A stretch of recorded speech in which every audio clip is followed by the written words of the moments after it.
And what do podcast hosts who succeed do differently from those who fail? They sandbag episodes. They do two things. They, number one, are consistently recording every single week. Again, the 1 to 2 episodes a week is so that you can build a queue of 6 to 8 episodes. You're looking for almost a quarter's worth of pre-planned content, because you know what happens? The holidays, Thanksgiving, you go on vacation, the kids are out of school. Oh my God, you're having all these troubles adjusting to summer vacation, and you put podcasting on the back burner. When you have 6 to 8 weeks of content, you can see that ahead of time and be like, oh man, we're down to 3 episodes in the queue. We should fix that. So that's thing number one, is that consistency. Thing number two is giving up too early. You have to be consistent, like I said earlier, with making that queue of content, but you also have to be in this for the long haul.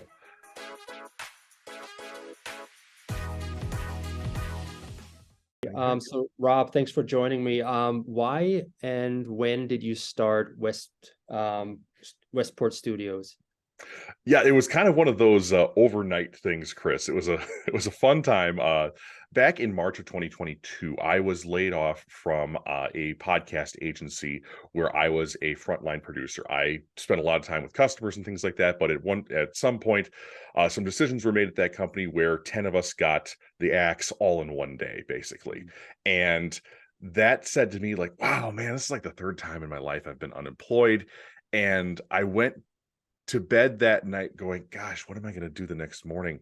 And the following morning, which oddly enough was March 4th, so again, what they call command day, March 4th Yeah. was the day that I decided, you know what? I think I can do this for myself, and I think I can do this for other people. I'm going to start my own company.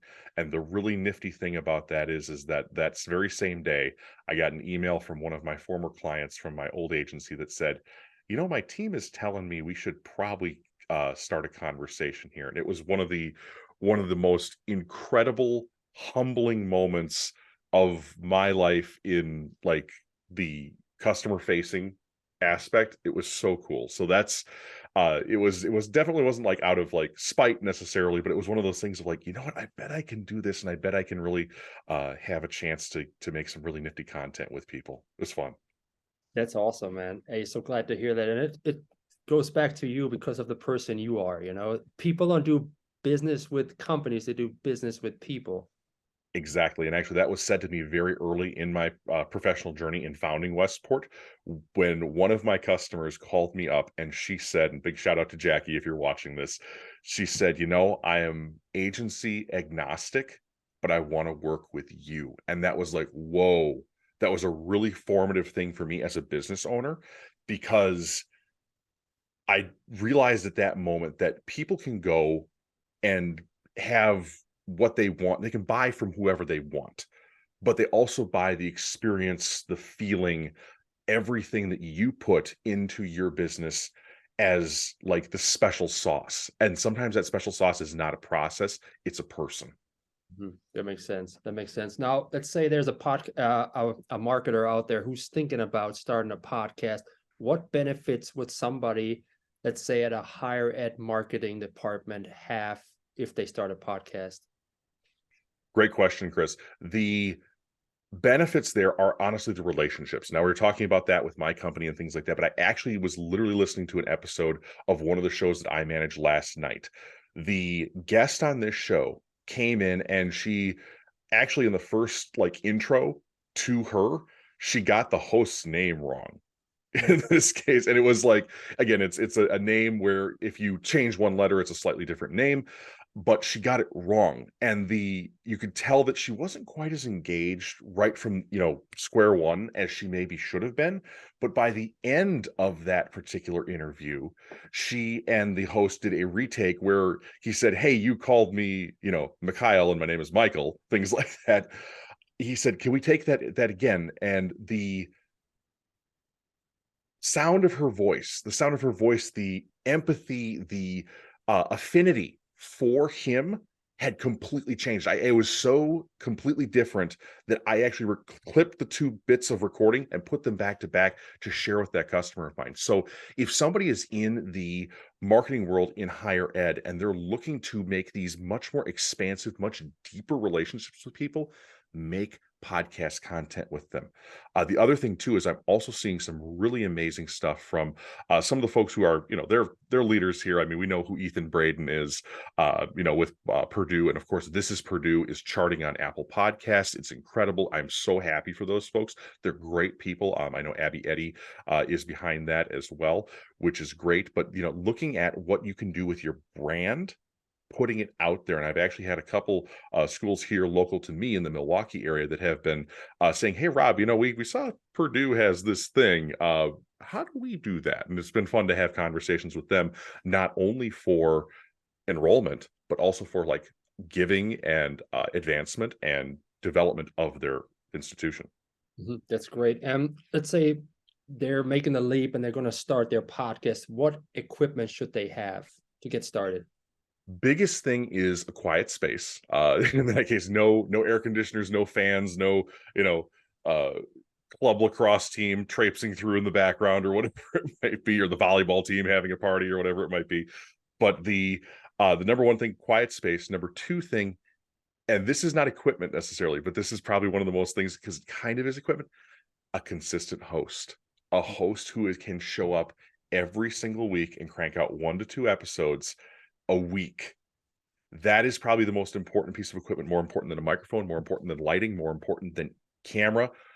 The most important piece of equipment you can have for your show is the host. And we can get into actual, what should we buy? I have, if you ever want a great piece of equipment, look into Shure microphones. They're expensive, but it's a buy once, cry once.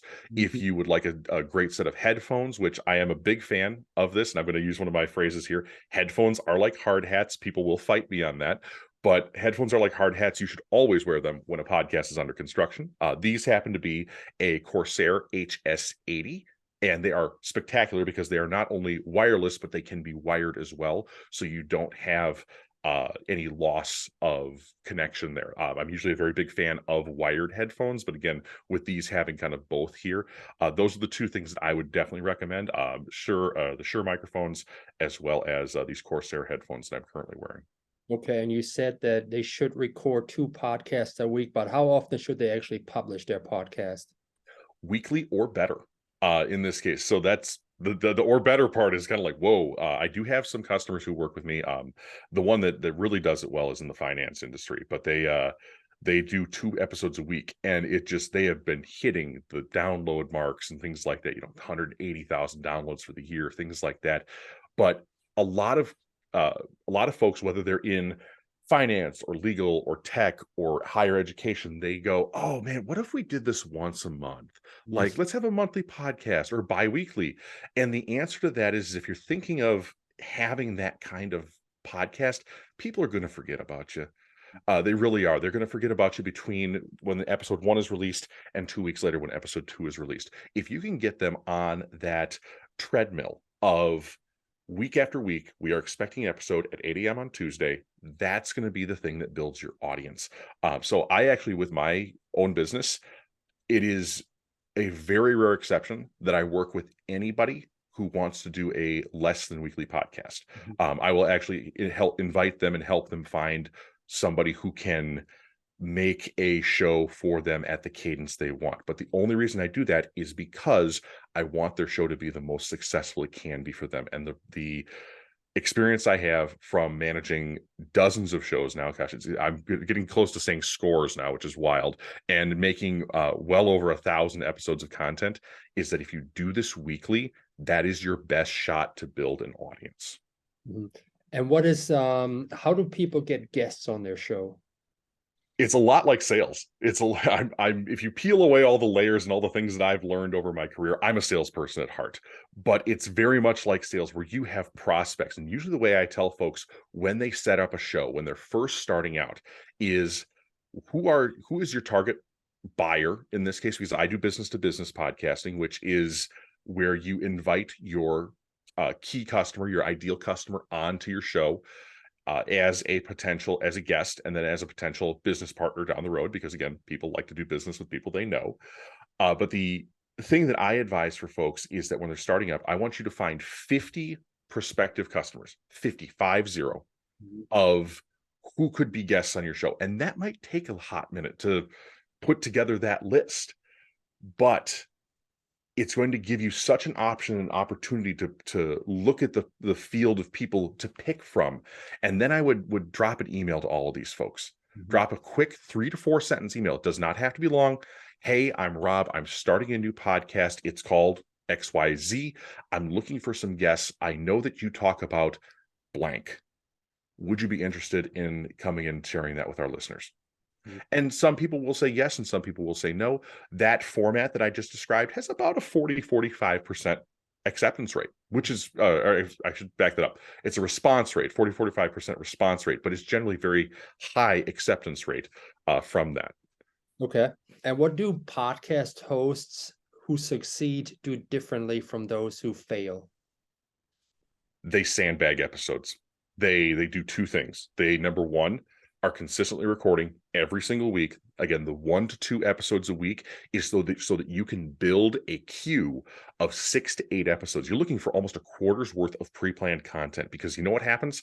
The holidays, Thanksgiving, you go on vacation, the kids are out of school. Oh my God, you're having all these troubles adjusting to summer vacation, and you put podcasting on the back burner.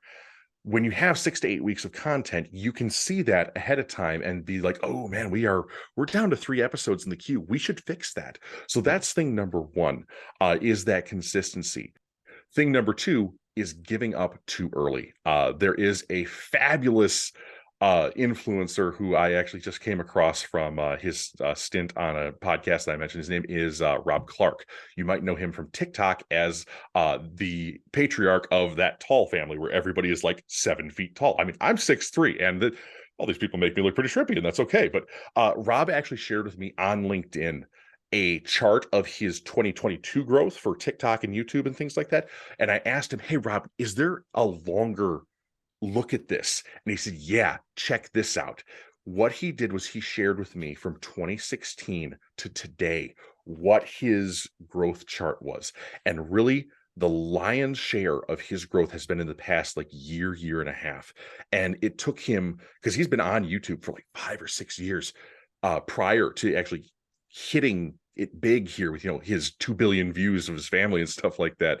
But his chart of that is literally a flat line compared to what it is today. And there's a little blip in like summer 2019.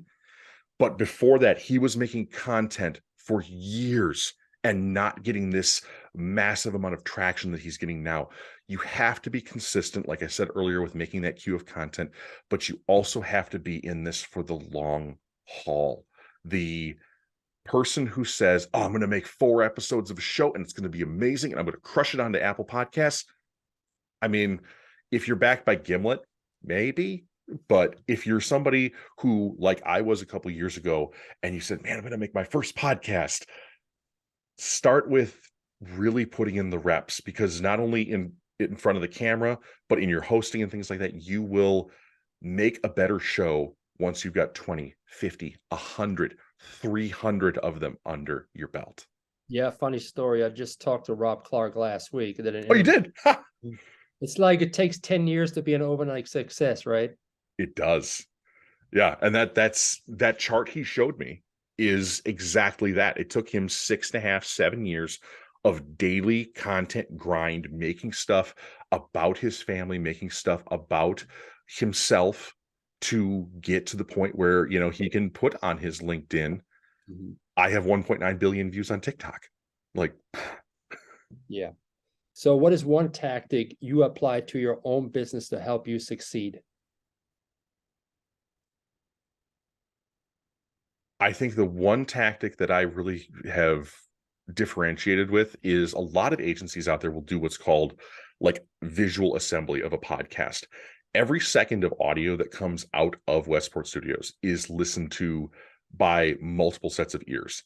And I think that attention to, hey, because things get screwed up. And I'm not saying that we are perfect by any stretch of the imagination, but the difference I've seen between folks who visually edit and visually assemble things is very different than what it is like here. And again, that's not to say that we don't screw up. I actually had one last week where it was like, oh shoot, we totally forgot to get rid of that thing.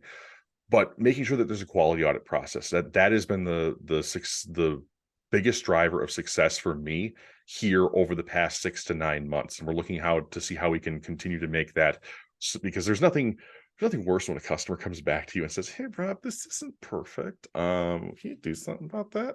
And so it's a very fun thing to do, because again, I get to listen to all the content as well, and I get to actually get invested in the stories that my shows are telling, in the narrative arc that people are designing for their podcast, again, whether it's in higher ed, whether it's in finance, whether it's in tech or legal or wherever it might be. And what's a good way for people that are getting started in the podcast to contact you, and why should they go with you compared to somebody else? Well, I think the biggest thing is contacting me is easiest on LinkedIn. It's one of my favorite platforms. I don't do much other social media than LinkedIn. Reddit doesn't count to me, but but yeah, on LinkedIn, you can find me at Robb Conlon, and that's super easy. I should be 2 B's, by the way, I should say. Super easy. I should be pretty much the first one to show up. You'll see my chubby face and things like that. But reason to work with me is, I've done, over 1,000 of these episodes. And the neat part about that is that if we're looking at sort of the account-based marketing of what universities and what other higher educational institutions are looking to possibly do to bring in, whether it's donors or other folks for advancement or whatever it might be, to grow their university, that is something that I have experience with, not only with the podcasts that are out there, which I believe you guys over at Hand and Hill were super kind to name 2 of the ones that I work very deeply with, the nice folks over at Enrollify, and of course the Higher Ed Marketer, as must listen to podcasts in 2022. Can't wait to see the 2023 list. But we have experience with it, which is just outstanding, number one. But number two, the neat thing about higher ed is that the industry is really trying to modernize, and that modernization, we can take things from other podcasts that we have in other industries and easily transplant it to higher ed, to say, hey, this is what's working over in finance, this is what's working over in tech. You should take the best, leave the rest when it comes to adding this to your podcast. So we kind of get to shortcut, which is cool. And again, not to knock higher ed too much in this case, there are industries that just tend to be sometimes behind in this case, but it's really easy to have other people blaze the trail and just be like, oh, these are the signposts I need to follow. So with us here at Westport, I think the biggest thing is that you work directly with me. I am basically a solopreneur. I have a couple of folks on a team who help me with things that I'm not very good at, like graphic design. But long story short, you're not a number here. You're somebody who is a valued partner. And I do my business almost 100%.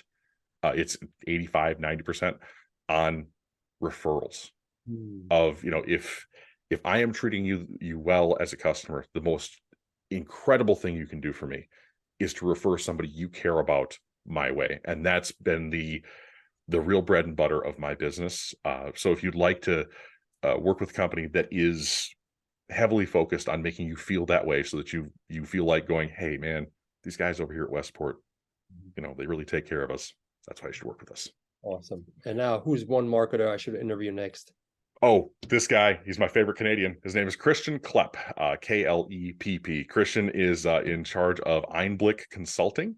And it's German for something. I can't remember. I know Ein is one, but but Christian is super fun. He's one of my best LinkedIn friends. He has a passion not just for marketing. He runs his own show called B2B Marketers on a Mission, which is a wonderful show to tune into. So big shout out to him with that. I know he's working on his 100th episode or something like that here as we record this in early January. But he's just a great guy. He has a wonderful set of hobbies, and he's also a talented artist. He shows off some of his artwork to me when he and I have chats, and it's just, he's an all-around great guy. I wish he didn't live in Ontario and he lived in Wisconsin with me, because we'd be just the best of friends close by all the time. Awesome. Hey, Rob, I really, really appreciate your time today. Oh, absolutely, Chris. Anytime, it's great to continue to get to know you better. And of course, we love Hannon Hill here because you talk great stuff about us, and it's you're a great partner to the higher ed industry. Awesome. Hey, good luck in 2023, and we'll be in touch. You know it, buddy. Thanks Great. so much. Bye.